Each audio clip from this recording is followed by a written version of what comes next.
Why did we start putting holes in donuts? Was it to cook them better? To save on ingredients? Or was it just a happy accident that ended up defining an entire dessert? And how did something so simple, literally removing dough from the center, become the signature feature of one of America's most beloved treats? Turns out, those perfectly round donut holes we take for granted today actually solved a centuries-old kitchen crisis that left countless bakers scratching their heads and customers chewing on disappointingly gooey centers. This evening's journey will uncover how a maritime problem solver turned kitchen frustration into sweet genius, and perhaps, as we trace this delicious mystery together, you'll find your thoughts settling into something softer, your breathing slowing to match the gentle rhythm of this tale, letting the day's worries dissolve like sugar in warm oil. When you have a moment, consider sharing this cozy corner of the internet with someone who might enjoy drifting off to gentle history. Every subscription helps keep these stories coming your way, one peaceful night at a time. You know, I love hearing from listeners around the world. Drop a comment and let me know what your favorite type of donut is, or if you've ever tried making them from scratch. Did they turn out as expected, or was it more adventure than you bargained for? Before we begin, find that perfect spot where your head sinks just right into your pillow. Maybe adjust the blanket so it's neither too warm nor too cool. And let your eyes grow heavy as we journey back to a time when donuts were still figuring out what they wanted to be. Picture yourself standing in a small Dutch kitchen in 1640s New Amsterdam, what would later become New York City. The air is thick with the scent of hot oil and sweet dough, and also the slight smell of disappointment. Because the Dutch settlers who brought their beloved olykoeks, literally oil cakes, across the Atlantic had a problem that just wouldn't go away. These weren't the light, airy donuts you know today. Olykoeks were dense, heavy affairs, more like fried bread balls stuffed with nuts, dried fruits, or whatever scraps of sweetness families could spare. The Dutch had been making them for generations back in the Netherlands, but something about recreating them in the New World kept going wrong. You can picture the scene: a Dutch housewife dropping balls of sticky dough into a cast iron pot of bubbling oil. The outside would sizzle and brown beautifully, golden and crispy and promising. But when someone bit into the center, disappointment. Raw dough, gooey, uncooked flour paste that stuck to your teeth and left you wondering if you'd just eaten something half-baked, which, technically, you had. Now, I wasn't there, but I'm guessing more than a few of these early olykoeks ended up fed to the pigs rather than the family. The problem wasn't the recipe exactly. Back in the Netherlands, Dutch cooks had figured out how to make these work, sort of. They kept them small, fried them slowly, and accepted that the center would always be a little, well, challenging. But in colonial America, with different ingredients, different oil temperatures, and different expectations, the soggy center problem became impossible to ignore. Some families tried making them smaller, but then they barely seemed worth the oil. Others tried cooking them longer, which just burned the outside while leaving the inside stubbornly raw. A few adventurous cooks tried stuffing the center with things that were supposed to be soft anyway, like jam or honey, but that just made the whole thing messier and more unpredictable. Here's where it gets interesting, though. The Dutch weren't the only ones struggling with fried dough. Across New Amsterdam and in other colonial settlements, cooks from different backgrounds were all trying to master the art of turning flour, fat, and heat into something delicious. German immigrants brought their own versions of fried sweet bread. English colonists experimented with what they called dough nuts, literally nuts of dough. But everyone kept running into the same basic physics problem. How do you get heat to penetrate all the way to the center of a ball of dense dough without destroying the outside? Some colonial cooks developed elaborate workarounds. They'd partially fry the olykoeks, then finish them in the oven. Or they'd make them into flat discs instead of balls, which cooked more evenly but didn't feel quite right. There's evidence that some innovative Dutch bakers even tried creating indentations in the center, little wells that would collect oil and heat, hoping to solve the cooking problem from the inside out. None of these solutions quite worked, though. And honestly, I think that's part of what makes the eventual whole innovation so brilliant. It wasn't just a cooking trick. It was someone finally saying, what if we stop trying to cook the center and just get rid of it entirely? But we're getting ahead of ourselves. Because in the 1640s and 1650s, the idea of deliberately removing dough seemed wasteful, almost sinful.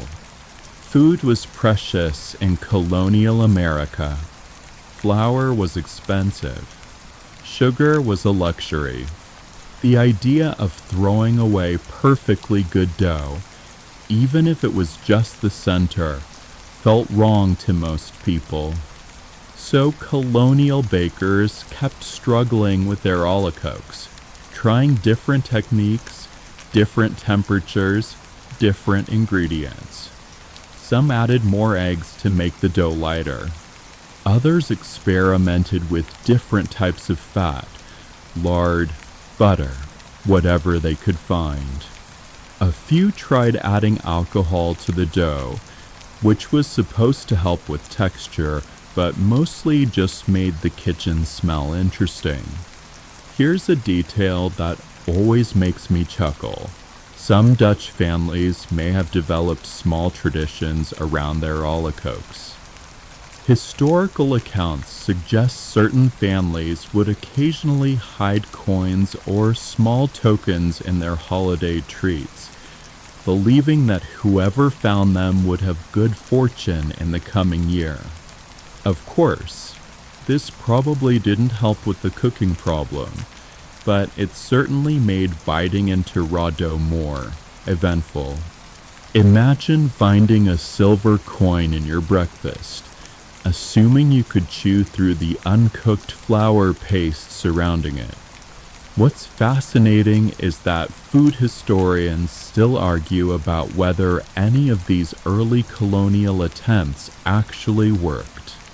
Some scholars insist that by the early 1700s, certain Dutch American families had figured out reliable techniques for making olykoeks with properly cooked centers.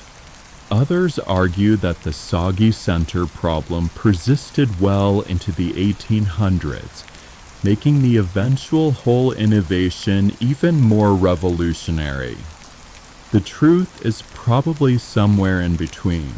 Different families, in different settlements, with different skills and ingredients, probably had wildly different levels of success with their fried dough experiments.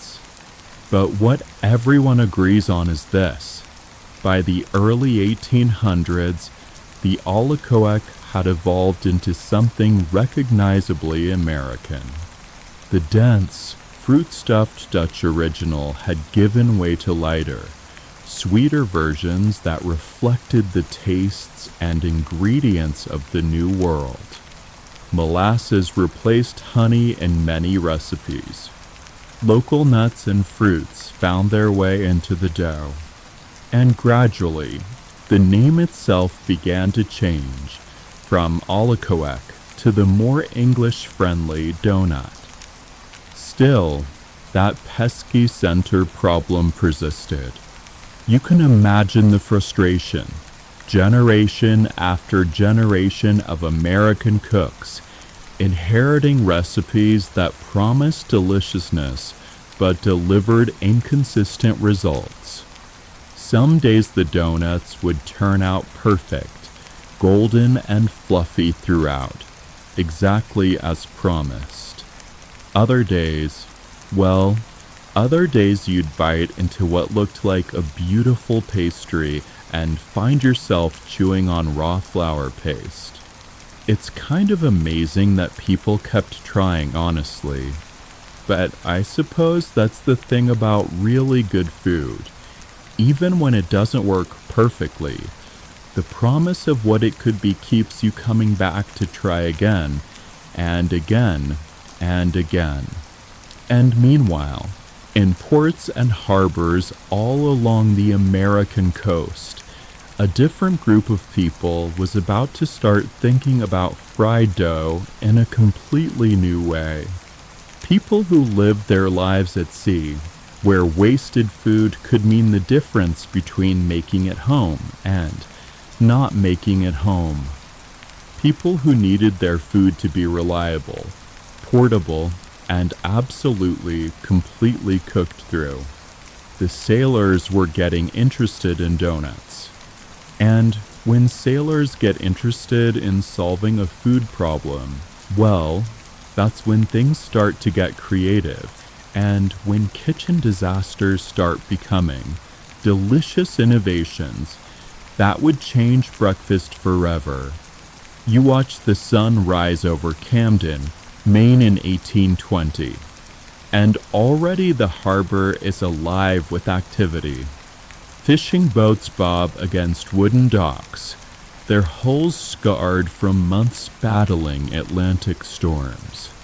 Merchant vessels prepare for journeys that will take them away for weeks, maybe months. And in the galley of nearly every ship, someone is wrestling with the eternal maritime question: what food can survive a long voyage without spoiling, while still providing comfort to homesick sailors? The answer, for many New England ships, was becoming increasingly clear: donuts. But not the soggy-centered disasters that plagued landlubber kitchens. Ship cooks had different priorities, different constraints, and as it turned out, different solutions. When you're feeding a crew that might not see fresh food for months, when your cooking space is a cramped galley that rocks and pitches with every wave, when wasted ingredients could literally mean starvation, you learn to get creative fast. Ship's biscuits had been the maritime staple for centuries, those rock-hard crackers that could survive anything but weren't exactly what you'd call enjoyable. Salt pork kept well, but got monotonous. But donuts, properly made donuts, offered something special. They were sweet, which boosted morale. They were fried, which meant they'd keep for weeks without spoiling. And they were substantial enough to fill a hungry sailor's belly when the seas were too rough for proper cooking. The problem was still that infuriating center issue, though. A ship's cook couldn't afford to serve half-raw dough to sailors who needed every calorie and every meal to stay strong enough to work the rigging and weather the storms. Here's where maritime ingenuity started to shine, and I have to admire their practical approach to problem solving. Ship cooks began experimenting with techniques that landlubbers would never have considered. Some started making their donuts much smaller, what we might call donut holes today, ensuring they'd cook through completely. Others flattened them into discs, trading the traditional ball shape for reliability. But the real breakthrough came when ship cooks started thinking about the center problem differently. Instead of trying to cook through it, what if they just removed it?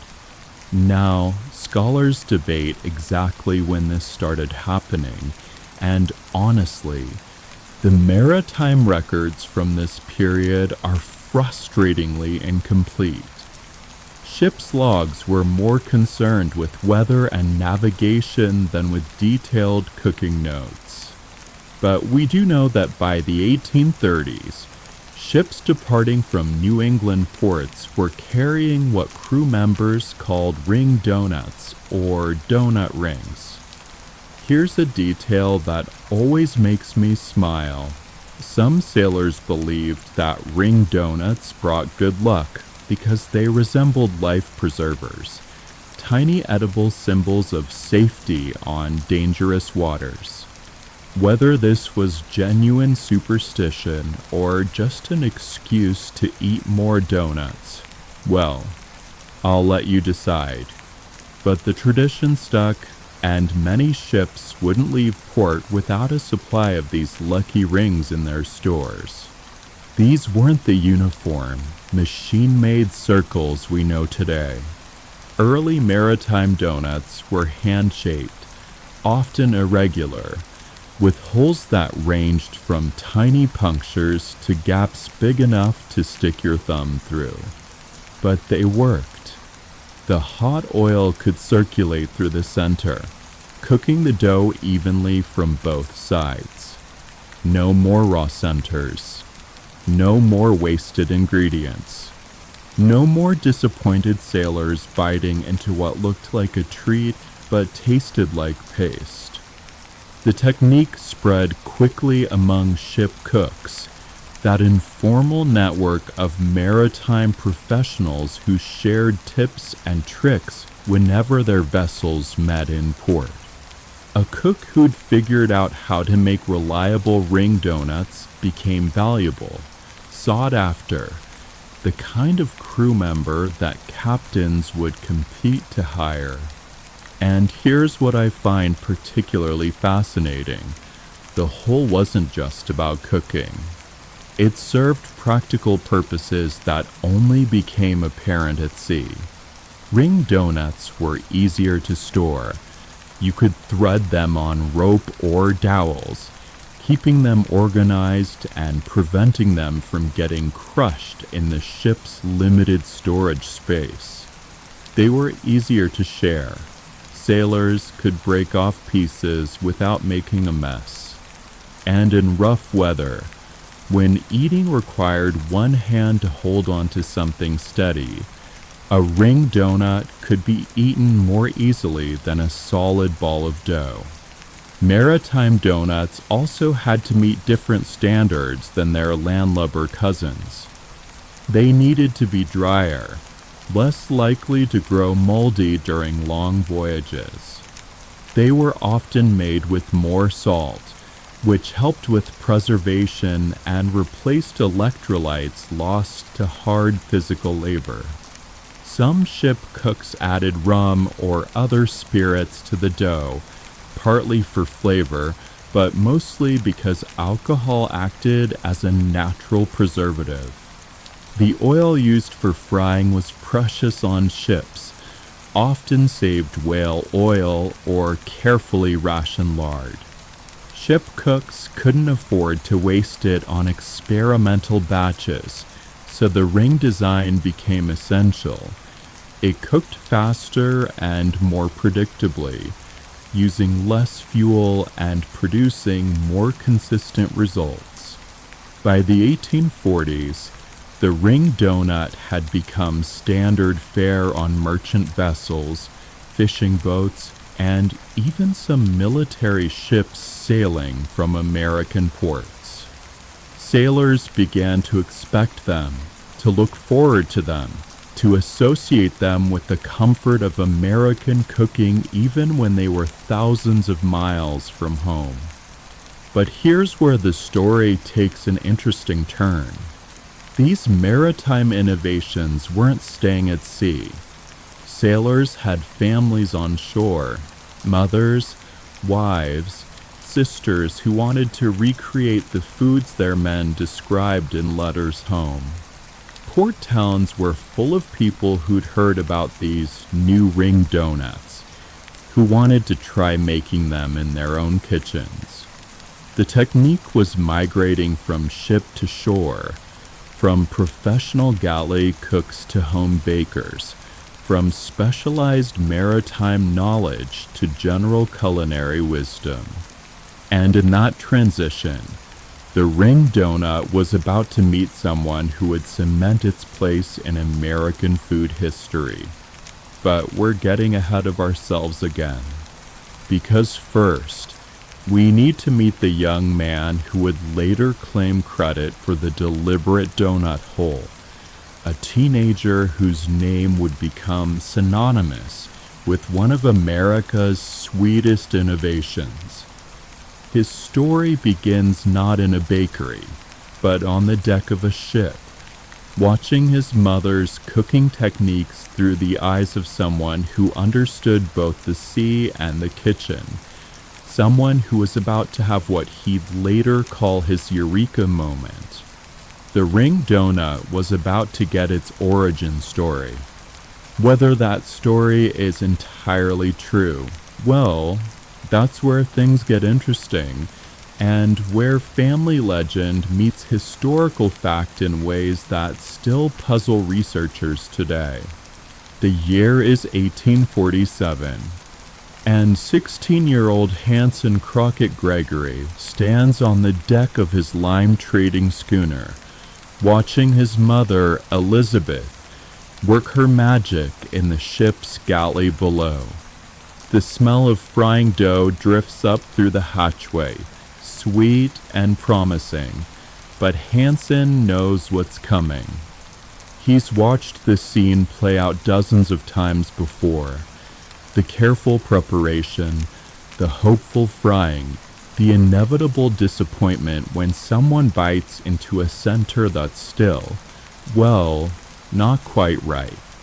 Elizabeth Gregory was known throughout Rockport, Maine as an exceptional cook, the kind of woman who could turn ship's rations into something that actually tasted like home. But even she struggled with the donut problem that had plagued generations of New England bakers. Her fried cakes were better than most, lighter, sweeter, more carefully seasoned, but they still had that stubborn center issue that left her shaking her head and her son looking for solutions.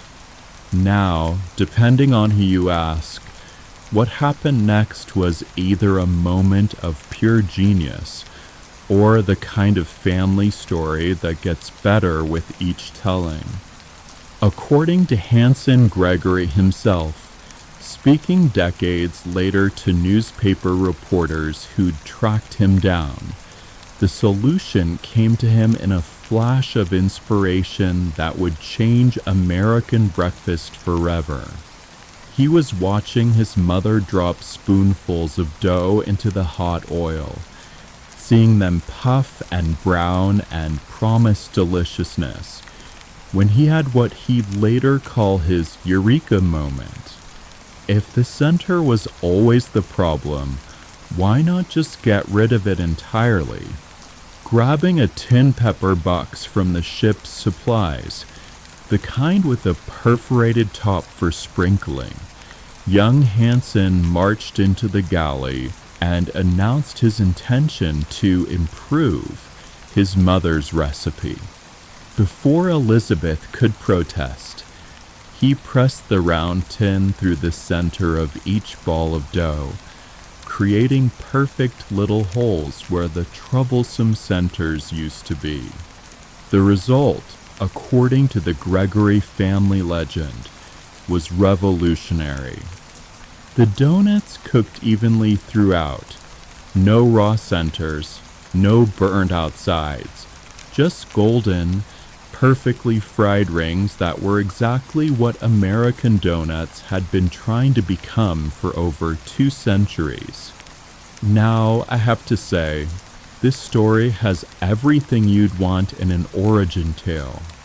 A young inventor, a practical problem, a simple solution, and immediate success. It's the kind of story that makes you want to believe it, which is probably why it's been repeated in newspapers, cookbooks, and history texts for over a century. But here's where things get interesting from a historical perspective, and where scholars start raising their eyebrows and asking uncomfortable questions. Because while the Gregory family story is charming and specific, the evidence supporting it is, well, let's just say it's more complicated than you might expect. For starters, we have Hanson Gregory's own testimony, given in 1916 when he was in his 80s and being interviewed by a Boston newspaper reporter. By then, he'd become something of a local celebrity, the inventor of the donut hole, who was happy to tell his story to anyone who'd listen. But memory, especially 69-year-old memory about events from teenage years, well, it has a way of improving the details over time. Gregory claimed he could remember the exact date, June 22nd, 1847, and the precise location, somewhere off the coast of Maine while aboard his family's lime schooner. He described the pepper box in detail, explained how his mother initially resisted the idea but quickly came around when she saw the results, and painted a picture of immediate adoption by other ship cooks who witnessed his innovation. The problem is, maritime historians have trouble finding any contemporary records that support these specific claims. Ship's logs from 1847 don't mention revolutionary donut breakthroughs. Port records don't show any sudden demand for pepper boxes or unusual donut supplies. And perhaps most tellingly, there's evidence that ring donuts were already being made by other ship cooks before 1847. Food historians find themselves in an awkward position when it comes to the Gregory story. On one hand, it's possible that a 16-year-old really did have this breakthrough moment and simply wasn't the first person to think of it. Maritime knowledge spread through informal networks, and it's entirely conceivable that multiple cooks arrived at the same solution independently. On the other hand, the Gregory account has all the hallmarks of a story that's been polished over decades of retelling. The specific date, the dramatic moment, the immediate recognition of genius. It reads more like family mythology than historical fact. What we do know for certain is that by the 1850s, ring donuts had become common enough in New England that they were showing up in published recipes and bakery advertisements. Whether Hanson Gregory invented them, popularized them, or simply happened to be part of a broader maritime innovation, his story became the one that stuck. And honestly, I think there's something very American about that. We love our individual inventors, our eureka moments, are stories of young people solving problems that stumped their elders. The Gregory tale fits perfectly into that tradition, whether it's completely accurate or not. What's particularly fascinating is how the story evolved over time. Early newspaper accounts in the 1860s mention Gregory as one of the men credited with the donut hole innovation. By the 1880s, he was being called the inventor. And by 1916, when he gave his famous interview, the story had crystallized into the version we know today, complete with specific dates, locations, and tools. This kind of historical evolution isn't unusual, especially for innovations that emerge from practical, working-class environments where people are more concerned with solving problems than with documenting their discoveries for posterity.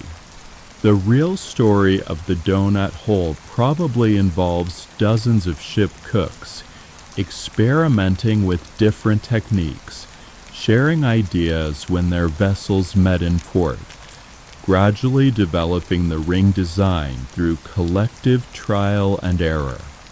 But collective trial and error doesn't make for nearly as good a story as teenage genius with a pepper box. And in a young country that was still figuring out its own identity, stories of American ingenuity and individual innovation had a special appeal. So whether Hanson Gregory invented the donut hole, or whether he simply became the face of a broader maritime innovation, his name became permanently linked with one of America's sweetest contributions to world cuisine. And really, that's not a bad legacy for a lime trader's son from Maine, even if the details might be a little, well, embellished over time. The deeper you dig into the story of the donut hole, the murkier the waters become. Because while Hanson Gregory's tale might be the most famous, it's certainly not the only one. By the late 1800s, multiple families, regions, and even entire cultural groups were claiming credit for the innovation that gave America its most recognizable pastry shape. Consider the competing narrative from Pennsylvania German immigrants, which food historians find particularly intriguing. German settlers who arrived in colonial Pennsylvania brought their own traditions of ring-shaped breads and pastries, some ceremonial, others purely practical. The Berliners they made for celebrations often featured holes or indentations, and when adapted for frying rather than baking, well, the leap to hold donuts becomes much shorter. Then there's the broader question of indigenous influence on colonial cooking, though the specific connections remain frustratingly unclear. Some researchers have noted that various Native American groups throughout the Northeast had long traditions of frying foods in rendered animal fat, and that some of these preparations involved ring or hollow shapes designed to cook more evenly.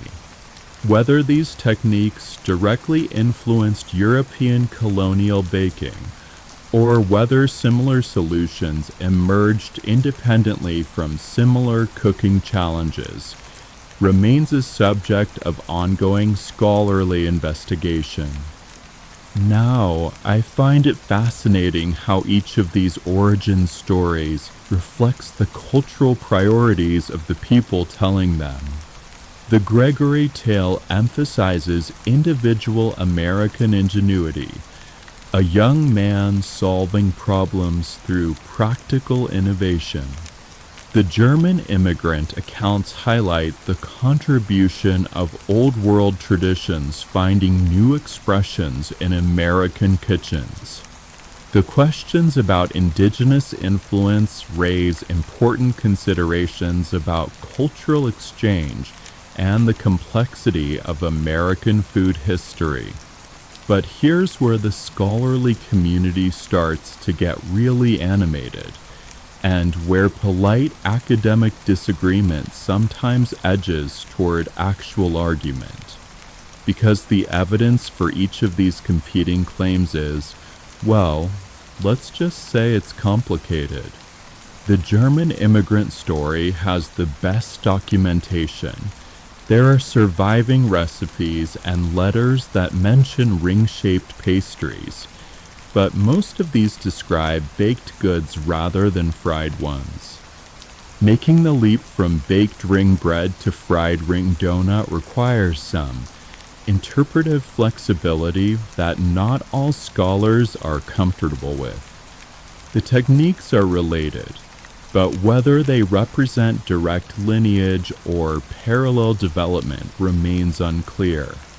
The questions about indigenous influence are even more complex, partly because European colonists weren't particularly interested in recording indigenous cooking techniques, especially ones they might have been adapting for their own use. So while there's evidence of sophisticated frying techniques among various northeastern tribes, connecting them directly to the development of ring donuts requires careful speculation rather than definitive proof.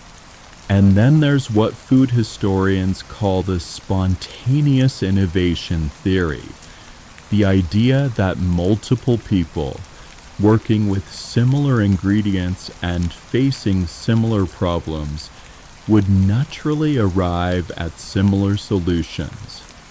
It's entirely possible that ship cooks in Maine, German bakers in Pennsylvania, and cooks from various other backgrounds all independently discovered that removing the center solved the cooking problem.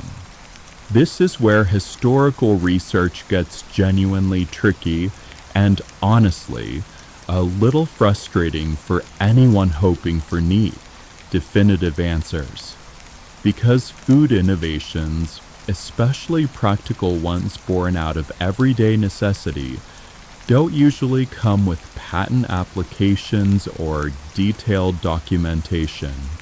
They emerge organically, spread through informal networks, and get absorbed into local traditions without anyone stopping to say, "Hey, we should probably write this down for posterity." What makes the donut hole debate particularly contentious is that it touches on some sensitive cultural issues. Who gets credit for American innovations? How do we acknowledge contributions that were systematically overlooked or inadequately documented? What role did immigrant communities play in shaping distinctly American foods? How do we discuss cultural exchange without making claims that can't be properly supported? These aren't just academic questions. They reflect broader tensions about American identity, cultural ownership, and historical recognition. The donut hole becomes a symbol, a small, sweet battleground where larger issues about credit, culture, and belonging get played out in arguments about flour and oil. Some contemporary food historians have tried to sidestep the whole controversy by focusing on what they call collaborative innovation, the idea that the modern donut emerged from multiple traditions, influences, and innovations that combined over time. It's a more nuanced approach, but it's also less satisfying for people who want clear answers and definitive timelines. Adding another layer of complexity, There's the question of what exactly counts as inventing the donut hole. Was it the first person to deliberately remove dough from the center? The first to use a specific tool like Gregory's pepper box? The first to commercialize the technique? The first to write down a recipe? Each definition leads to different conclusions and different claims to fame. Then there are the international complications. Dutch olykoeks had holes sometimes, but they were usually filled holes, stuffed with nuts or fruit. French beignets occasionally featured holes, but more often they were solid. English dough nuts were mentioned in colonial records, but descriptions are frustratingly vague about their exact shape and preparation. Meanwhile, similar debates were happening in other countries entirely. German Berliners evolved toward hollow centers around the same time. French pastry cooks developed their own ring-shaped specialties, what they called little nuns because of their light, airy texture. Even medieval Islamic cooking texts describe ring-shaped fried pastries that sound remarkably similar to modern donuts. So was the American donut hole a unique innovation, or was it part of a broader international trend toward ring-shaped fried pastries? Were American bakers pioneering something entirely new, or were they simply catching up with developments that were happening simultaneously across multiple culinary traditions? The honest answer is, we probably don't know. And we might never know. The kind of detailed documentation that would settle these questions simply doesn't exist for most 19th century cooking innovations. We're left with fragments, family stories, scattered recipes, newspaper accounts that may or may not be reliable, and the challenge of piecing together a coherent narrative from incomplete evidence. But maybe that's appropriate for an innovation as fundamentally democratic as the donut hole. Instead of emerging from royal kitchens or elite restaurants, it seems to have bubbled up from everyday cooks dealing with everyday problems. Ship's galley workers, colonial housewives, immigrant bakers, and cooks from various cultural backgrounds, all working with similar ingredients and facing similar challenges, all contributing to a solution that would eventually become quintessentially American. The Great Donut Hole debate continues in academic journals, food blogs, and probably family kitchens where different traditions still argue about who deserves the credit. And honestly, that ongoing conversation might be more valuable than any definitive answer, because it keeps alive the recognition that American food culture is complicated, collaborative, and constantly evolving. But while scholars debated and families argued, something else was happening in the practical world of American commerce. Bakers in New England port towns were starting to notice that customers actually preferred these ring-shaped donuts, and they were beginning to wonder if there might be money to be made in standardizing what had started as a collection of different innovations from different sources. The smell of fresh donuts drifting from commercial bakeries in Massachusetts in the 1860s wasn't just attracting hungry customers, it was drawing the attention of entrepreneurs who sensed opportunity in the sweet, ring-shaped air.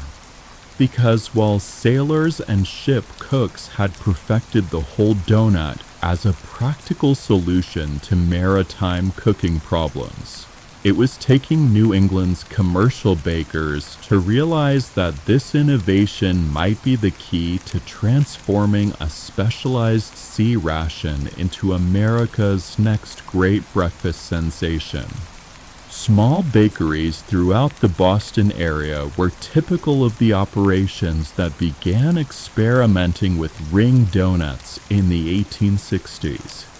Located near busy harbors, where returning sailors regularly shared stories and recipes from their voyages, enterprising bakers had heard enough tales about these new-style donuts to convince them they were worth trying.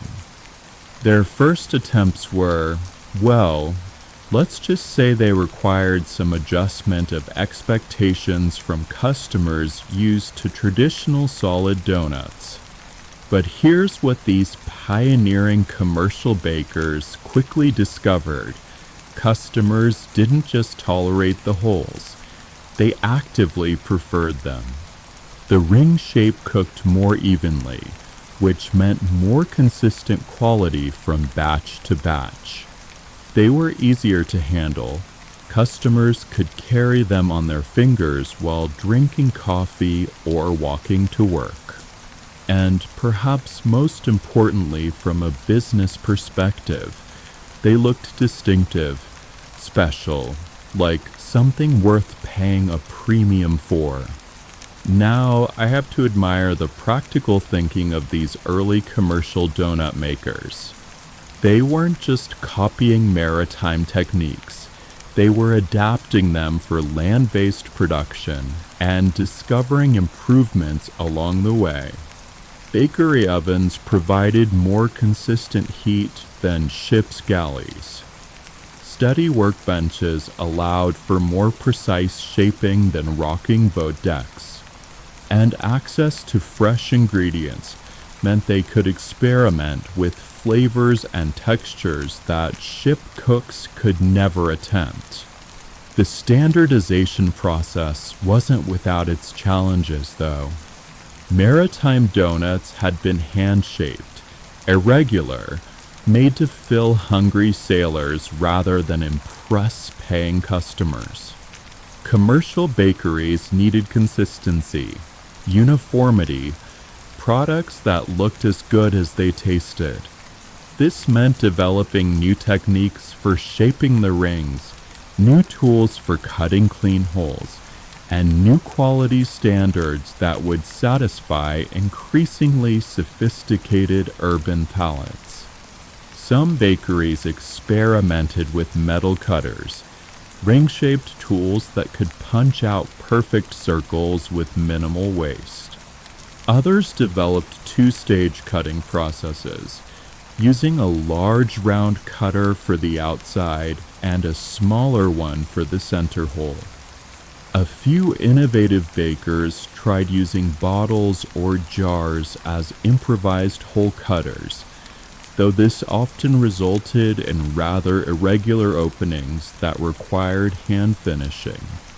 The economics of commercial donut production presented interesting challenges too. Ship cooks hadn't worried much about ingredient costs. They were working with allocated supplies and focused primarily on feeding crews efficiently. But commercial bakers had to consider profit margins, ingredient expenses, and competitive pricing. The whole, ironically, became an economic advantage. Less dough per donut meant lower material costs while maintaining customer satisfaction. What's particularly fascinating is how different bakeries developed their own signature approaches to the ring donut. Some focused on making them larger, creating substantial breakfast items that could substitute for bread and pastry combined. Others went smaller and sweeter, positioning their ring donuts as delicate treats rather than filling meals. A few experimented with different hole sizes, discovering that the ratio of ring to hole affected both cooking time and customer perception of value. The glazing innovations of this period deserve special mention, because this is where commercial bakers really began to distinguish themselves from their maritime predecessors. Ship's donuts had been fairly plain affairs, designed for sustenance rather than indulgence. But bakery customers expected more visual appeal, more sweetness, more luxury in their purchased treats. Here's a detail that always makes me smile. Some bakeries discovered that the hole made glazing both easier and more effective. The sugar glaze could coat the entire surface more evenly, including the inner ring, creating a more thoroughly sweetened product.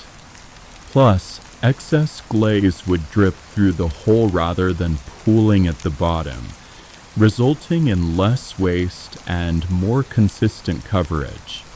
By the late 1860s, ring donuts had become common enough in New England that newspaper advertisements began featuring them specifically. Fresh ring donuts daily became a selling point for bakeries competing in increasingly crowded urban markets. Some establishments even developed morning delivery routes, bringing hot ring donuts directly to offices and homes where busy customers appreciated the convenience. The success of these early commercial ventures didn't go unnoticed by bakers in other regions. Word spread through trade publications, professional networks, and the informal communication channels that connected American bakers across different cities and states. Ring donut recipes began appearing in commercial baking manuals, along with advice about equipment, techniques, and customer preferences. But success also brought challenges that maritime donut makers had never faced. Commercial bakeries had to deal with health regulations, quality consistency across multiple batches, customer complaints about products that didn't meet expectations. They needed reliable suppliers, standardized recipes, and production methods that could scale beyond the single batch approach that worked fine for ships' galleys but wouldn't support a growing business. Some bakeries tried to solve these problems by hiring former ship's cooks, men who understood the practical aspects of ring donut production, but needed training in commercial baking standards. Others sent their existing bakers to observe successful operations, essentially creating an informal apprenticeship system for this new specialization. The regional variations that emerged during this period tell interesting stories about local tastes and available ingredients. Maine bakeries often made their ring donuts with a hint of sea salt, reflecting both maritime traditions and local flavor preferences. Massachusetts operations experimented with molasses glazes, taking advantage of the region's rum and sugar trade connections. Connecticut bakers developed lighter, cake-like versions that appealed to customers who found traditional donuts too heavy for morning consumption. Food historians continue to debate whether this rapid commercialization truly began in New England, or whether similar developments were happening simultaneously in other regions that simply left fewer records. Some scholars argue that the focus on Massachusetts and Maine bakeries reflects documentation bias rather than actual innovation leadership. while others maintain that these coastal areas really did pioneer the commercial ring donut trade because of their unique combination of maritime influence and urban markets.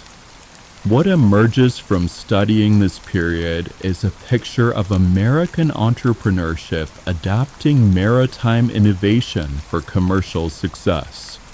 These weren't just bakers copying recipes. They were food entrepreneurs recognizing market opportunities and developing business models around them. The ring donut was becoming more than a practical solution to cooking problems. It was becoming a product, a brand, a symbol of American ingenuity that could be packaged, marketed, and sold. And that transformation, from ship's ration to commercial commodity, was about to accelerate dramatically as the country moved toward a conflict that would introduce ring donuts to thousands of young men who'd never seen the ocean, but would carry their love of these distinctive pastries home to every corner of America, creating a demand that would soon make the donut hole a truly national phenomenon. The mud of the Western Front in 1917 wasn't exactly the place you'd expect to find a revolution in American comfort food, but that's exactly where the donut hole earned its stripes as something more than just a clever cooking trick. Because when the first contingent of Salvation Army volunteers arrived in France with nothing but good intentions and a few basic kitchen supplies, they were about to transform the ring donut from a regional New England specialty into a symbol of home, hope, and American ingenuity that would touch the hearts of hundreds of thousands of soldiers. The women who became known as Donut Lassies didn't set out to make culinary history. Helen Previance and Margaret Sheldon, the first two volunteers to establish a Salvation Army hut near the front lines, were simply trying to figure out how to provide some comfort to homesick American doughboys who were facing conditions that no amount of military training could have prepared them for. The challenge was daunting. They had limited ingredients, no proper kitchen facilities, and cooking equipment that consisted mainly of a few pots, some basic utensils, and whatever makeshift surfaces they could create in their small canvas shelter. Traditional baking was essentially impossible. But fried foods, well, fried foods might just work if they could figure out the logistics. You can picture the scene.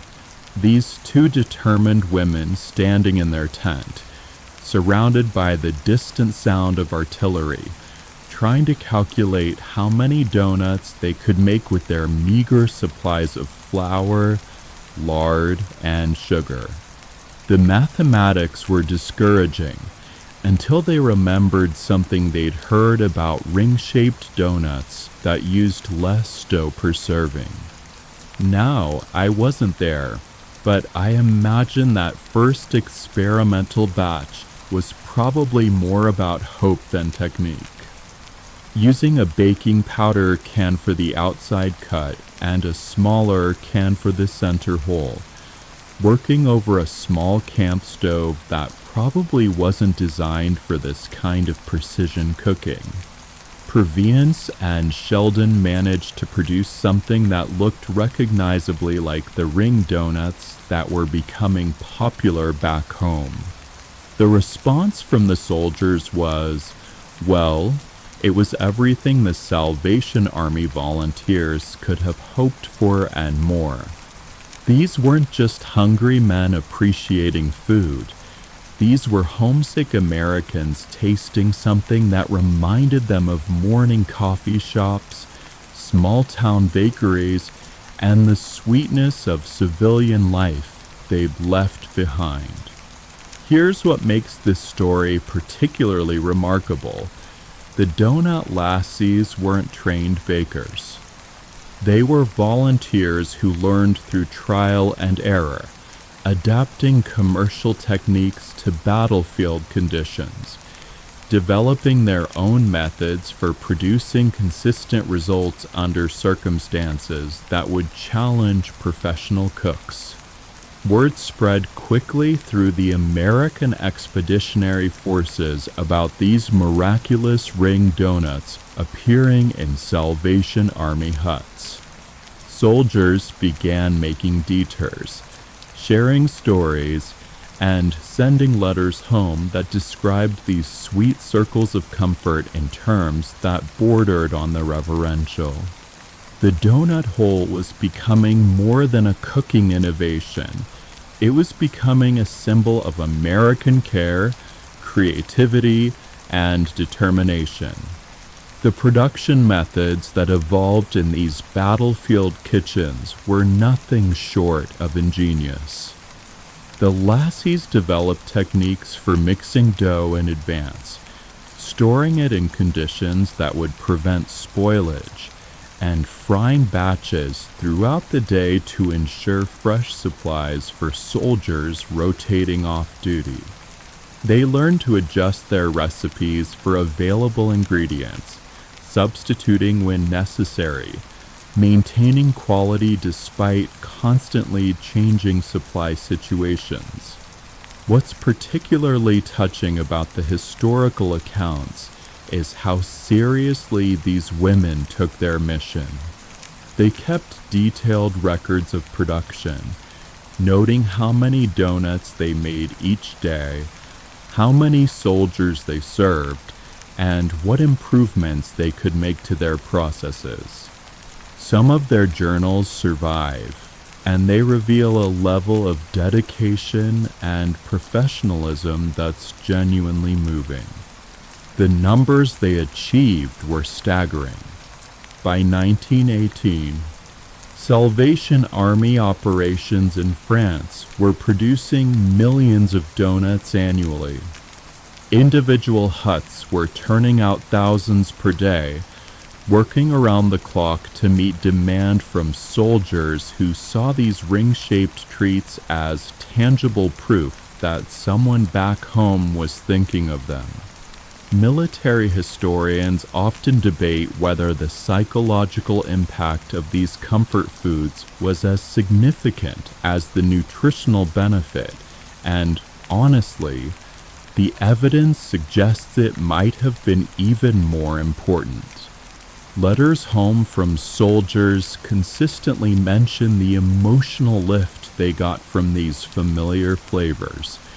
The way a warm donut could momentarily transport them away from the trenches and back to peacetime memories.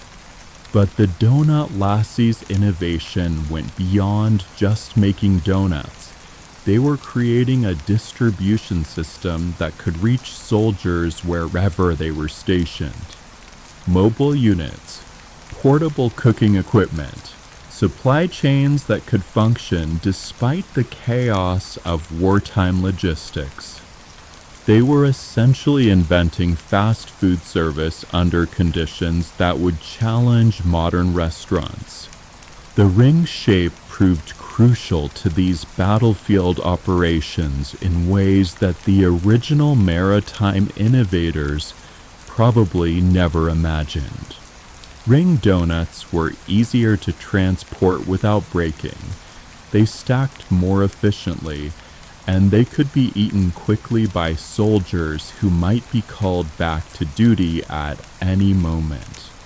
The whole wasn't just about cooking anymore. It was about practicality under the most demanding circumstances imaginable. The cultural impact of this wartime donut distribution was enormous. When American soldiers returned home, they brought with them not just memories, but specific cravings for the ring donuts that had sustained them through the worst experiences of their lives. These men became evangelists for a food that many Americans had never tried, creating demand in regions where ring donuts had been unknown. The Salvation Army's success also inspired other organizations. The Red Cross, YMCA, and various women's auxiliaries began incorporating donut making into their own support operations. The techniques developed by those first donut lassies became templates for comfort food distribution that would be used in conflicts for decades to come. What emerges from this period is a transformation of the donut hole from regional curiosity to national symbol. The ring donut became associated with American generosity, with the idea that even in the darkest circumstances, Americans would find ways to provide comfort and sweetness to those who needed it most. And when those soldiers came home, they didn't just want to remember their donut experiences. They wanted to recreate them. They wanted their families to taste what had sustained them, their communities to understand what had meant so much during those difficult months overseas.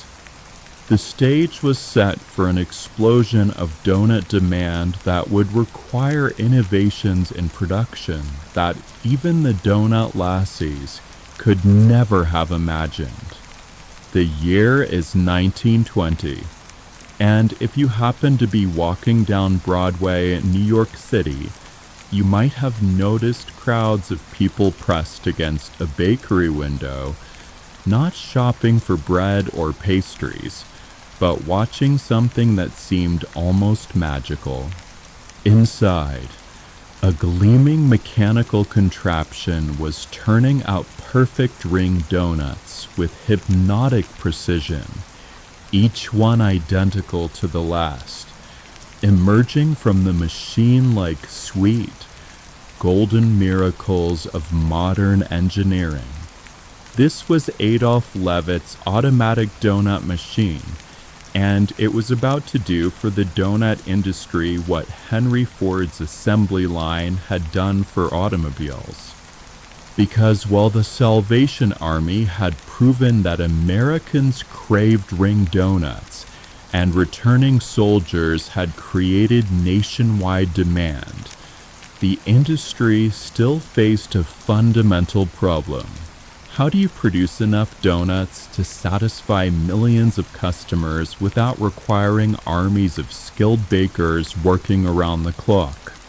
Levitt, a Russian immigrant who'd arrived in America with little more than mechanical aptitude and entrepreneurial ambition, had been watching the donut business with the calculating eye of someone who understood both machinery and markets.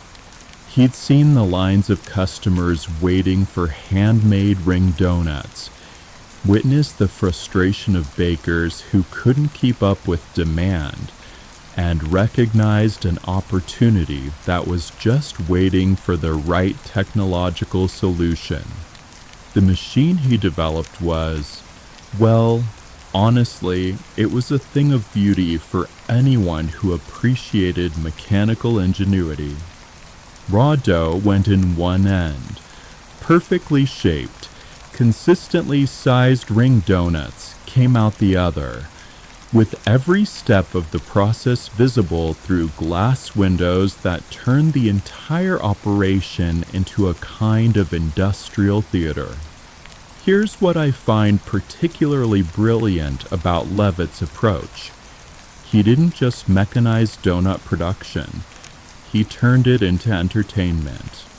Customers didn't just buy his donuts. They watched them being made, became part of a daily ritual that combined breakfast with spectacle. The machine wasn't hidden in some back kitchen. It was the main attraction, the star of the show. The technical specifications of these early automatic machines were impressive enough to capture the attention of bakery owners across the country.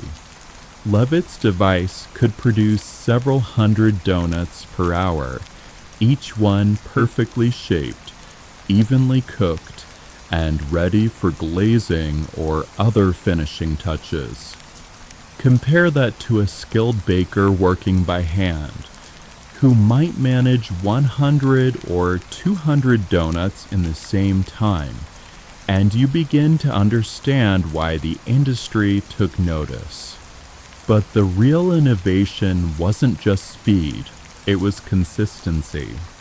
Handmade donuts, even good ones, varied from batch to batch depending on the baker's skill, mood, and attention to detail.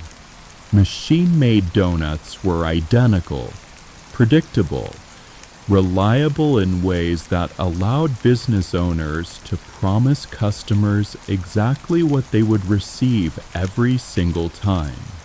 The process itself was mesmerizing to watch, and bakery owners quickly realized that the visual appeal was almost as valuable as the production efficiency. Dough was extruded through precisely calibrated nozzles, cut into perfect rings by mechanical cutters, dropped into oil heated to exact temperatures, flipped at predetermined intervals, and removed when optimal browning had been achieved. Scholars continue to debate whether Levitt's machine represented genuine innovation or simply the mechanization of techniques that bakers had already perfected, but there's no arguing with the market response. Orders for automatic donut machines began pouring in from bakeries, restaurants, and entrepreneurs who saw opportunities in the growing American appetite for convenient, affordable treats. The economic impact was immediate and dramatic. Bakeries that installed automatic machines could reduce their labor costs, increase their output, and maintain quality standards that hand production simply couldn't match. They could serve more customers, stay open longer hours, and compete effectively in markets where demand was outstripping traditional supply methods. What's particularly fascinating is how the machine changed the entire customer experience of buying donuts. Instead of ordering from a display case of pre-made items, customers could watch their donuts being created fresh, emerging hot from the oil, and ready for immediate consumption. It was fast food before anyone had coined the term, convenience dining that satisfied both hunger and curiosity. The glazing process became part of the show too, with some establishments developing elaborate systems for coating their machine-made rings with sugar, chocolate, or other sweet toppings while customers watched. The entire operation became a form of culinary theater that drew people who might not otherwise have considered stopping for a donut. But success brought challenges that Levitt and other machine manufacturers hadn't anticipated. Quality control became more complex when production scaled up. Ingredient sourcing required new levels of planning and coordination, and maintenance of increasingly sophisticated equipment demanded technical skills that many bakery owners didn't possess. Some establishments tried to solve these problems by hiring factory-trained mechanics, essentially creating hybrid businesses that combined food service with light manufacturing. Others formed partnerships with machine manufacturers, leasing equipment and training rather than purchasing outright. A few entrepreneurial individuals saw opportunities to specialize, becoming donut production consultants who could help traditional bakeries transition to automated systems. The regional variations that had characterized handmade donuts began to standardize as machine production spread across the country. New York-style rings, New England cake donuts, regional glazing preferences, all started to converge toward uniform specifications that machines could reproduce reliably. Some food historians argue this represented a loss of local character, while others contend it democratized access to high-quality donuts regardless of geography. The machine's success also inspired imitators and competitors, each promising improvements in speed, quality, or ease of operation. Patent disputes became common, with inventors arguing over who had developed which specific innovations first. The automatic donut machine industry became surprisingly contentious for a business built around such a fundamentally cheerful product. By the mid-1920s, automatic donut machines had become common enough that the novelty factor began to wear off, but the efficiency advantages remained compelling. Bakeries found they could operate with smaller staffs, serve larger markets, and maintain profit margins that hand production couldn't support. The ring donut was becoming a mass-market commodity, available anywhere Americans gathered for coffee and conversation. The cultural implications were significant too.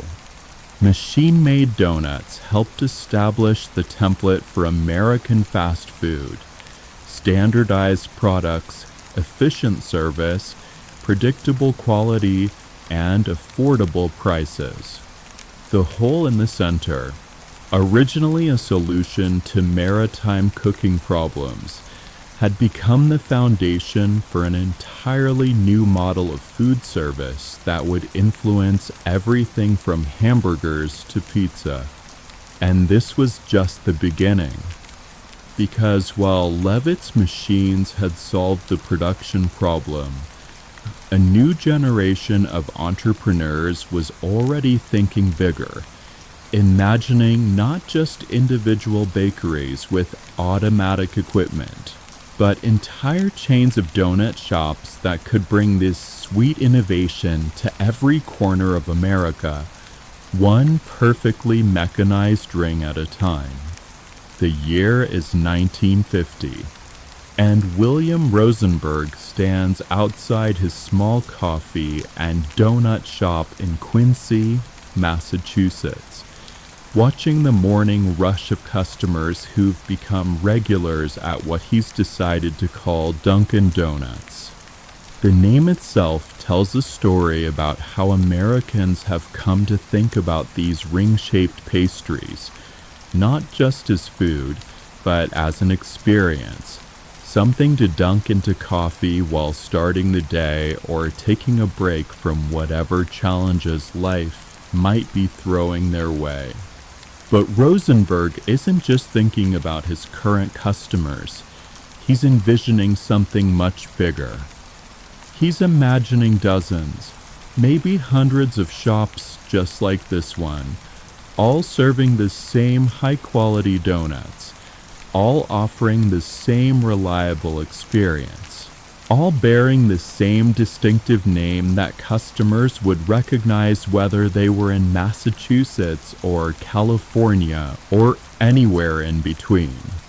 The concept of franchising wasn't entirely new in 1950, but applying it to donuts was revolutionary. Because while automatic machines had solved the production problem, they hadn't addressed the bigger challenge of bringing consistent, high-quality ring donuts to communities across America where people might never have tasted anything better than whatever their local bakery happened to make. Down south in Winston-Salem, North Carolina, Vernon Rudolph was wrestling with similar ambitions, but taking a completely different approach. His Krispy Kreme operation, which had been quietly perfecting a secret yeast donut recipe since 1937, was focused on creating what he called the ultimate donut experience, where Dunkin' emphasized convenience and coffee pairing. Krispy Kreme was all about the magic of watching donuts being made and eating them while they were still warm. Now, I find it fascinating how these two companies, starting from such similar foundations, developed completely different personalities and business strategies. Dunkin' became the practical choice, the everyday coffee companion, the reliable friend who was always there when you needed a quick breakfast or afternoon pick-me-up. Krispy Kreme positioned itself as the special occasion, the indulgent treat, the almost mystical experience of hot, fresh donuts that seemed to melt in your mouth. The competition between these emerging donut empires wasn't just about recipes or locations. It was about defining what the American donut experience should be. Should donuts be primarily practical, designed to fuel busy people through their daily routines? Or should they be primarily pleasurable, designed to provide moments of pure indulgence that made ordinary days feel a little more special? Both companies invested heavily in perfecting their whole-making processes, but for different reasons. Dunkin' needed holes that would ensure even cooking across thousands of franchise locations where quality control might vary. Krispy Kreme wanted holes that would maximize the surface area for their signature glaze while maintaining the delicate texture that made their donuts distinctive. The technical challenges of scaling up donut production to franchise levels were enormous. Each location needed equipment that could produce consistent results, recipes that would work reliably with different local ingredients, and training systems that could teach franchisees to maintain corporate standards even when they'd never made a donut before in their lives. Dunkin' solved these problems by emphasizing simplicity and standardization. Their donuts were designed to be foolproof, made from mixes that required minimal skill to prepare properly, finished with glazes and toppings that looked good even if applied by inexperienced hands. The focus was on eliminating variables that could cause quality problems. Krispy Kreme took the opposite approach, embracing complexity in pursuit of superiority. Their yeast donut recipe required more skill to execute properly, but when done right, it produced results that were genuinely different from anything else on the market. They invested heavily in training, in equipment that could maintain precise temperature and timing, in systems that would ensure their signature product remained special. Food industry analysts have long debated which strategy was more effective, and honestly, the evidence suggests they were both right for their respective markets. Dunkin' succeeded by making excellent donuts accessible and convenient, by integrating them into daily routines, by becoming part of the infrastructure of American morning rituals. Krispy Kreme succeeded by making exceptional donuts feel like events, by creating anticipation, by turning donut consumption into something approaching theater. The regional expansion of these chains in the 1960s and 1970s created interesting cultural dynamics. Dunkin' Donuts became associated with New England efficiency and practicality, spreading that sensibility to markets where coffee and donuts had been afterthoughts rather than morning essentials. Krispy Kreme carried Southern hospitality and indulgence into regions where donuts had been functional rather than experiential. Both companies discovered that the whole was crucial to their branding in ways that went beyond cooking efficiency. The ring shape became a visual symbol, something that could be trademarked, stylized, incorporated into logos and advertising in ways that solid pastries couldn't match.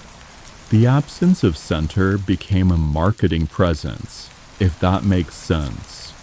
The competition also drove innovation in ways that benefited the entire industry. New glazing techniques, improved frying methods, better storage and transportation systems, more efficient shop layouts, all emerged from the pressure to differentiate products while maintaining franchise-level consistency. What's particularly interesting is how both chains handled the challenge of maintaining their signature whole specifications across hundreds of locations. This required developing detailed technical manuals, training programs, quality control systems, and equipment maintenance protocols that would ensure a Dunkin' Donut in Boston looked and tasted exactly like one in Phoenix, and a Krispy Kreme in Charlotte was indistinguishable from one in Los Angeles. The success of these donut empires also inspired countless imitators, regional chains that tried to capture some of the market that Dunkin' and Krispy Kreme were creating.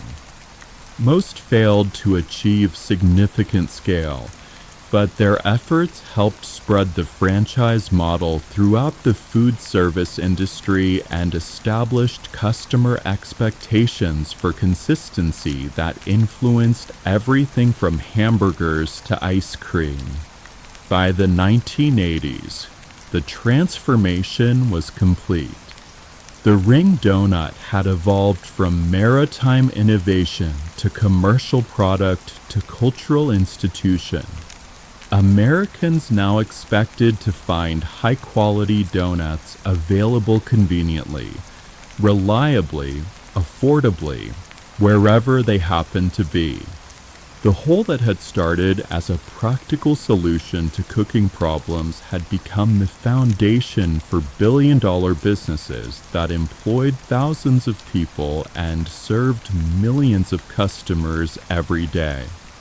But even as these corporate giants were establishing their dominance, scientists and food technologists were beginning to ask more sophisticated questions about why the whole worked so well, what exactly was happening during the cooking process, and whether there might be even better ways to achieve the perfect balance of texture, flavor, and visual appeal that made ring donuts so irresistible to so many people.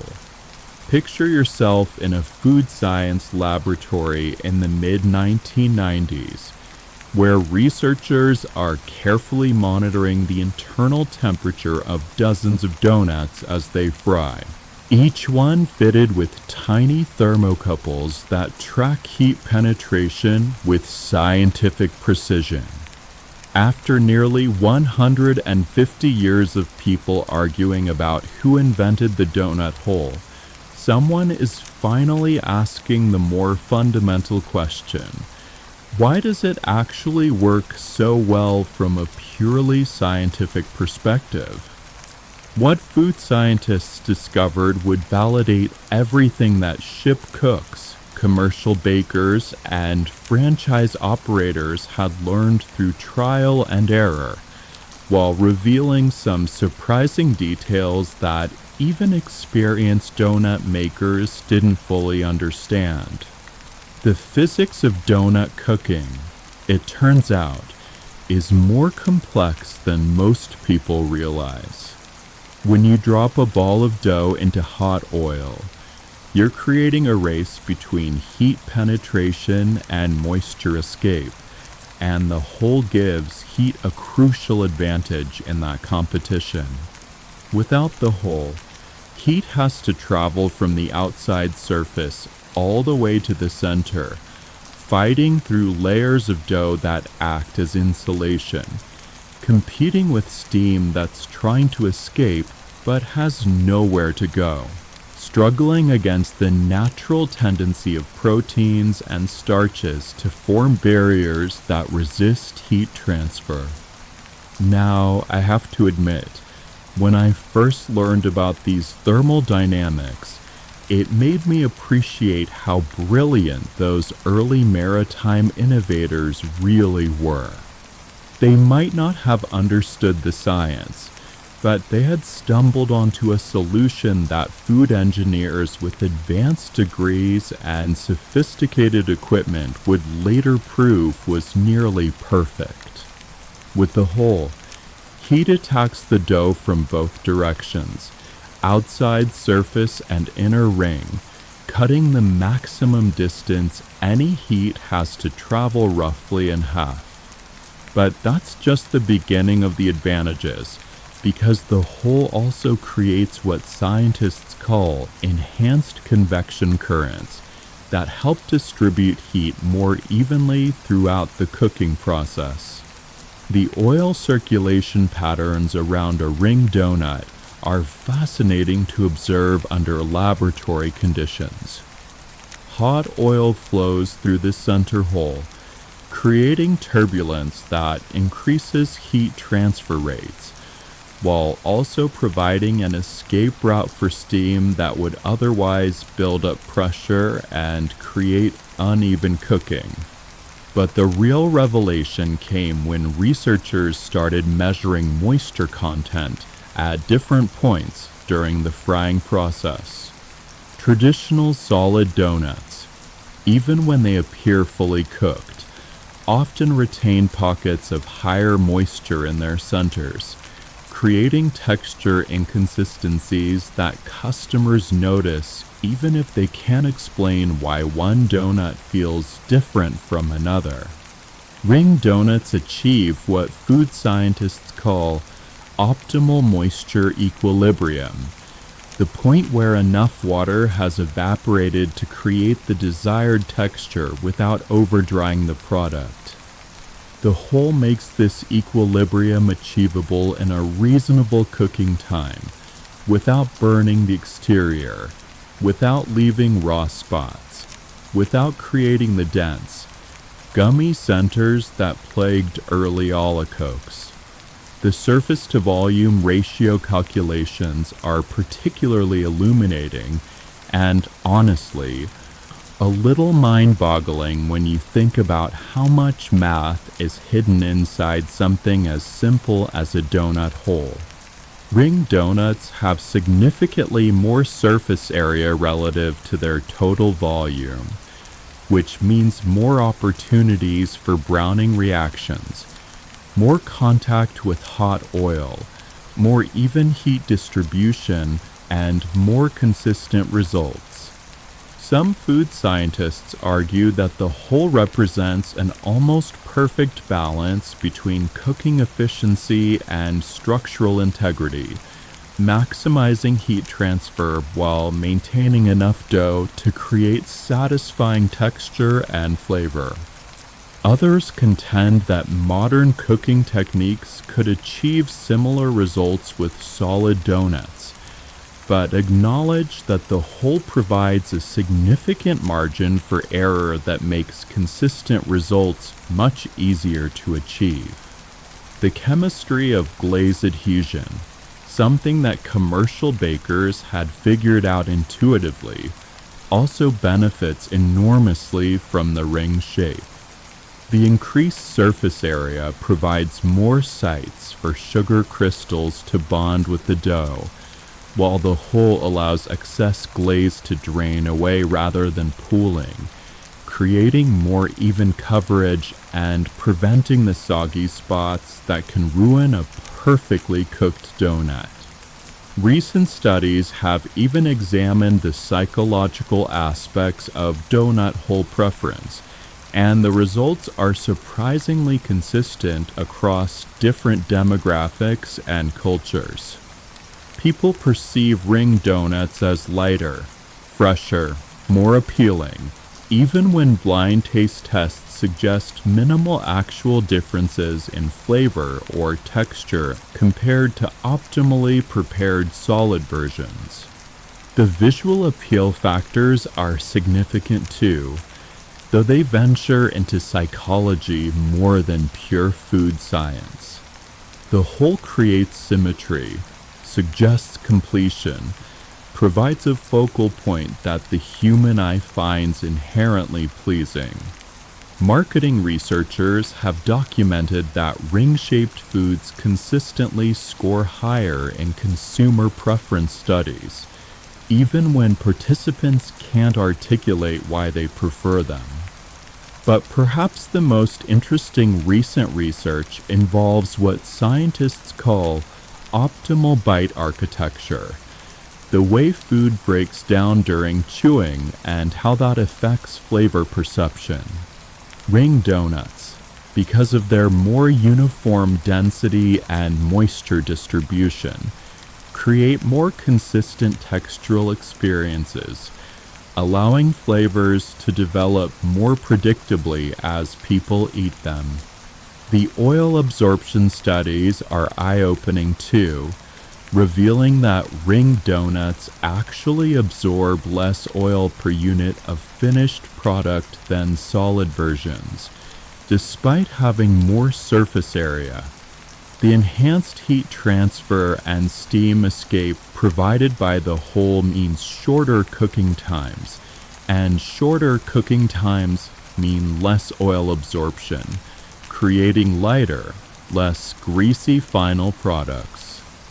Food engineers have tried to replicate these advantages using other approaches: perforated donuts with multiple small holes, spiral-shaped designs that increase surface area, even hollow spherical donuts that maximize the interior space. None have achieved the same combination of cooking efficiency, structural integrity, and consumer appeal that the simple ring design provides. What emerges from all this scientific analysis is a picture of accidental genius, early donut innovators who solved a practical problem so elegantly that modern food science can barely improve on their solution. The hole wasn't just a cooking trick. It was an optimization that addressed thermal dynamics, moisture management, texture development, visual appeal, and even psychological satisfaction, all in one simple modification. The more researchers study ring donuts, the more impressed they become with the sophistication hidden in what appears to be such a basic innovation. It's a reminder that sometimes the best solutions emerge from practical experimentation rather than theoretical planning, and that folk wisdom often contains more scientific truth than anyone realizes until someone takes the time to measure it carefully. And that scientific validation helps explain why the donut hole has become so much more than just a cooking technique, why it's evolved into a cultural symbol that represents American ingenuity, practical problem solving, and the kind of simple brilliance that makes ordinary life a little bit sweeter, one perfectly cooked ring at a time. You walk into any art museum in America today, and somewhere among the paintings and sculptures, you're likely to find the donut hole staring back at you. Not literally, but as a symbol, a metaphor, a visual shorthand for something essentially American that artists have been exploring for decades. Because somewhere between that first maritime innovation and today's billion-dollar franchise operations, the simple absence of dough in the center of a fried pastry became something much larger. A cultural icon that represents everything from American ingenuity to the beautiful complexity hidden in simple solutions. The transformation didn't happen overnight, but you can trace its evolution through the art, literature, and popular culture of the 20th century. Political cartoonists were among the first to recognize the symbolic potential of the donut hole, using it to represent everything from economic cycles to bureaucratic inefficiency. From the emptiness at the center of political promises to the sweet rewards that make hard work worthwhile. In the 1930s, during the Great Depression, the donut became a symbol of affordable luxury, a small indulgence that even struggling families could occasionally afford. The hole, rather than representing absence or emptiness, came to symbolize democratic access, the idea that this particular pleasure was available to everyone regardless of economic status. Norman Rockwell captured this beautifully in his illustrations of small-town America, where donuts often appeared as symbols of community gathering, shared comfort, the simple pleasures that connected neighbors and friends.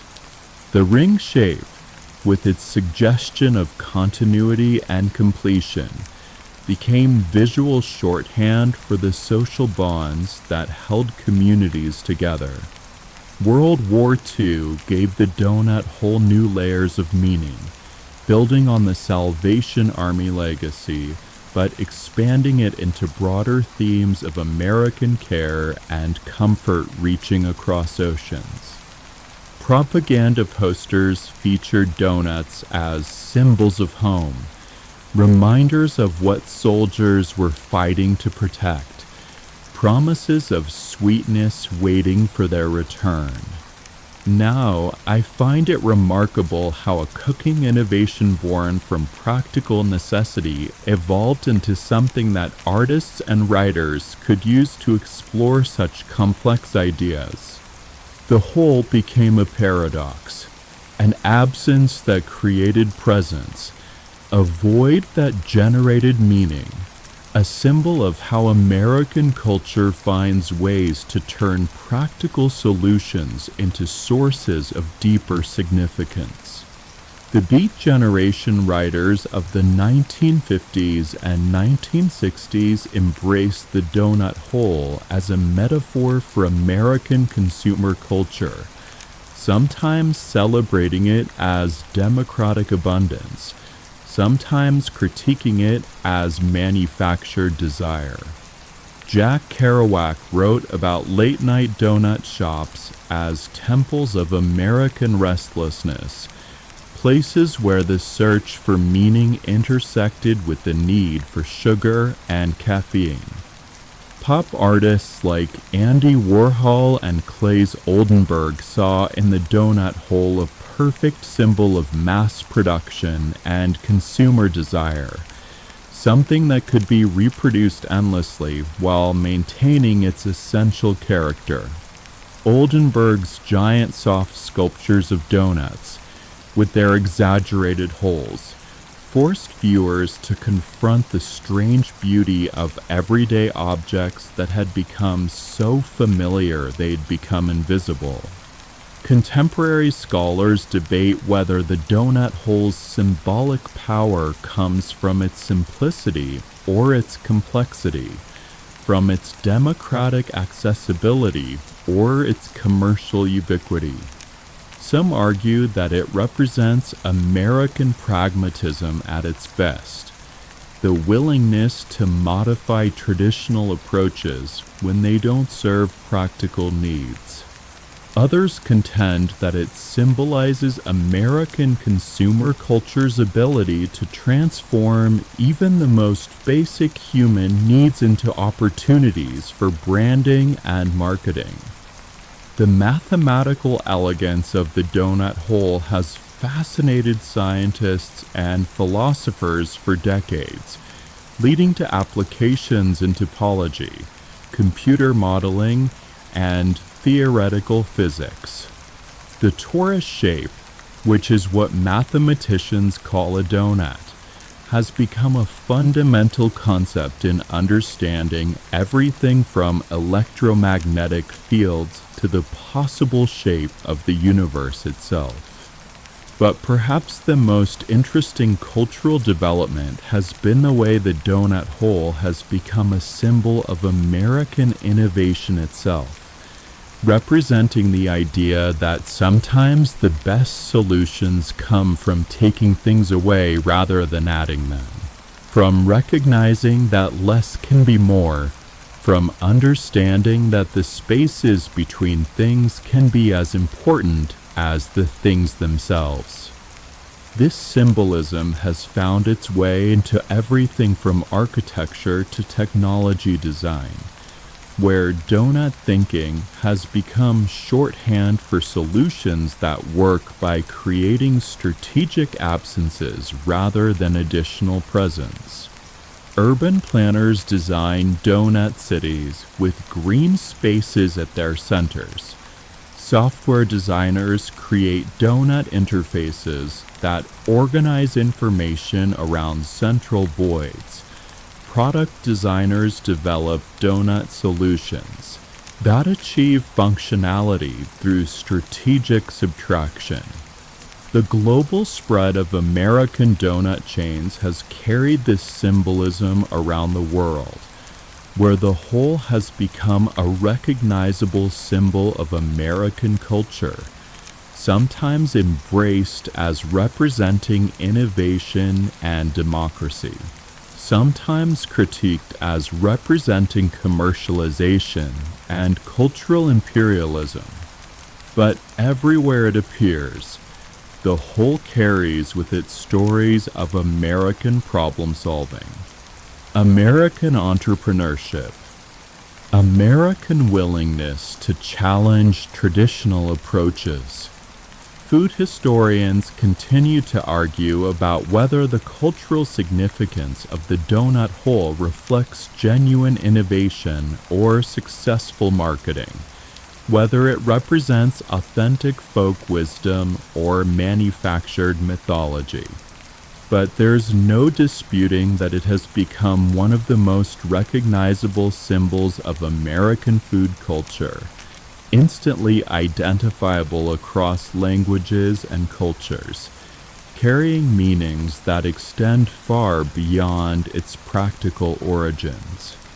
The irony, of course, is that a symbol based on absence has become such a powerful presence in American cultural consciousness. The hole that started as a solution to soggy centers has become a metaphor for everything from community gathering to cosmic geometry, from democratic access to commercial success, from practical problem solving to philosophical contemplation. And maybe that's the most American thing about the donut hole, the way it embodies the national tendency to find deeper meaning in practical solutions, to transform everyday innovations into cultural symbols. To take something as simple as a missing piece of dough and turn it into a representation of everything that makes America unique. As you drift towards sleep tonight, maybe you'll find yourself thinking about the strange journey we've traced together, from Dutch olykoeks to maritime innovations to scientific validation to cultural iconography. The donut hole, that simple absence that creates such complex presence, that practical solution that became a symbol of everything sweet and surprising about the American approach to solving problems, one perfect ring at a time. And in that quiet space between waking and sleeping, where thoughts begin to soften and float like sugar dissolving in warm oil, you might appreciate how something so small and simple, something that literally isn't there, can carry such weight, such meaning, such perfect representation of the beautiful complexity hidden in the most ordinary moments of American life, the ones that make us who we are, one bite, one breath, one peaceful moment at a time. The night grows quiet now, your thoughts settling like flour through a sieve, and perhaps you can feel yourself beginning to drift, like steam rising from fresh donuts, warm and light and ready to let go, ready to rest, ready to dream of perfect circles and satisfied hungers, and the sweet simplicity of problems solved with just the right amount of nothing at all. Close your eyes, let your breathing slow, and allow yourself to settle into the comfortable emptiness at the center of this moment, where everything you need is already there, waiting, perfect, complete, just like a donut hole that somehow contains everything, even though it's made of nothing but space and possibility and the gentle promise of morning sweetness, still hours away.